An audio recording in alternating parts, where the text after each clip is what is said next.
Yo, what is up? The last of the Italian heavy tanks that I'm going to give you a reaction video about.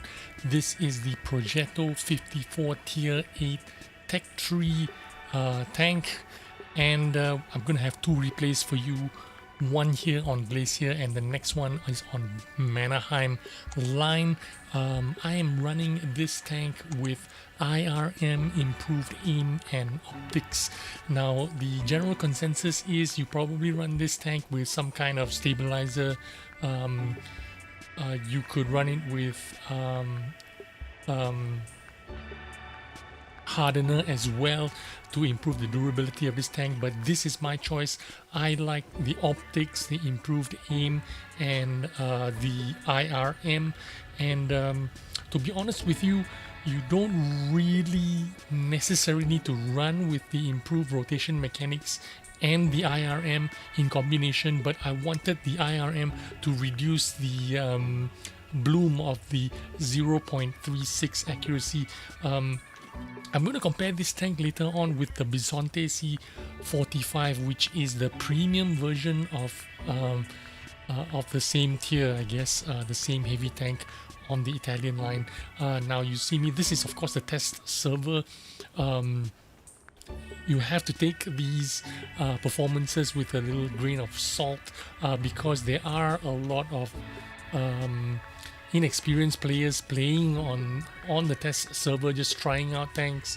They don't necessarily have the experience or skills of experienced or better players, so you can't really gauge with 100% certainty that this is exactly how it will perform on the live server. But I can tell you with the amount of experience that I have playing after playing this tank a couple of times, I do find that this tank isn't bad at all. It can perform, it can do well. The 0.36 dispersion is a lot better than the Bisonte C45, which has 0.40 dispersion. Now that tank has a serious accuracy problem. You really need to be up close and up front to fight with your enemies, but this tank can snipe a little from a distance. It can still hit its target because the dispersion of 0.36 means you can bring it down to, if you run food, if you have BIA and I'm running improved aim, I can get it down to 0.30 dispersion. So that makes the gun fairly useful, so it's not too bad. The speed 45 kilometers an hour going forward, and in reverse going 12 kilometers an hour. It is not slow. It is not the fastest tank in the world, but it is not slow at all. I feel that mobility is one of its strongest suits. I can feel it as I play. It is a more, if you're going to compare it with the example a T32 or a Tiger 2, it is very different. This has a lot more mobility. In terms of armor, no, it doesn't have great amount of armor. It is a heavy tank. Yes, you can bounce some shit, but don't expect to bounce a lot. Don't expect the armor to hold up against premium ammunition, against tier 9 tanks. It's just almost impossible to do that. It is a capable tier 8 tank, but you can't say it is a very high performing one. This is my first game in the tank, and it was not too bad. But it's just a first class, not too bad. Let's jump into my second game. No, this is not my second game. This, I think, my third game or something like that. But let's put it head to head with a Bisonte C45. It has 50 more hit points than a Bisonte C45. It is on paper slower than a Bisonte C45 because it only has 45 kilometers an hour speed going forward and 12 going backwards. But read between the lines. The horsepower, 850 horsepower, a lot more than the Bisonte. Horsepower per ton, or the power to weight ratio, 17.71 versus the Bisonte 12.46. and the traverse, hull traverse 29.2 degrees versus the Bisonte 27.112. That is why I say this tank is quite a mobile tank. It is a lot more mobile than the Bisonte C45. You do feel that this is more like a heavy medium, and that has a lot to do with the 850 horsepower, the power to weight ratio 17.71, and the traverse speed. Now, hull armor itself, 100 millimeters frontal armor, a lot weaker than Bisonte. Bisonte has a lot more armor. In fact, on the turret 180 and on the Bisonte C45 185. However, the turret armor, I must say, it's okay, but it's not that great. 3 shell intra clip of 3.5 seconds, a slower firing rate than a Bisonte. The reload time is exactly the same as a Bisonte if you reload the entire 3 shell clip, but it has a intra reload 11.5 seconds, just like a Bisonte. The second shell 14.4, and of course it has this funky auto reloading mechanic where if you fire in, you can save between 16% and 50% of your reloaded time if you fire when the parentheses it's at level 1, level 2, or level 3, depending on when you fire the gun. You can save some time, and you can see me taking advantage of that right now as I am trying to shoot this Progetto 66. Although I am not doing it on purpose, I am just shooting whenever I have the opportunity to shoot.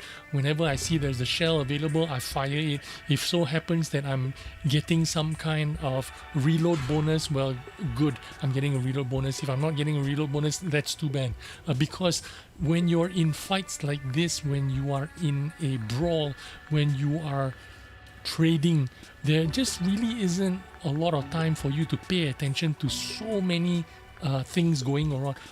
You have to look at your mini map. You have to look at if your enemy is got his turret pointed at you. You have to look at other people's condition. If they are looking at you, if they are about to shoot you, you have to check your team if they are healthy, if they are supporting you. So paying attention to the the bonus reload time that I could potentially get out of my auto reloading new mechanic, it's just not practical. In practice, it's just not really practical. Shout out to these 2 T95s on my team, which are using their armor and tanking their shots and putting themselves right in front. They are actually the real MVPs of this game. Now, one of the reoccurring themes of both these 2 games was this: never in any of these 2 games that I'm showing you was I in total control of the game. The game was not won by me. I just happened to farm a lot of damage. I just happened to get a class 1 in my first game, and in this game I get an ace tanker, but none of those results were because I did anything great or because I made any kind of special plays or because I used the tank's advantage armor to protect myself, or because I used the reload mechanic to my advantage and farmed a lot of damage. None of this was my fault. I did not win this game for my team. I did not win the last game for my team. I just did a bunch of damage, and basically winning the game was not within my control, which is what I'm trying to get at. Is this tank is not bad, but it is not one of those tanks where you can definitively say, oh, I can carry the game with this tank. I can be hyper aggressive.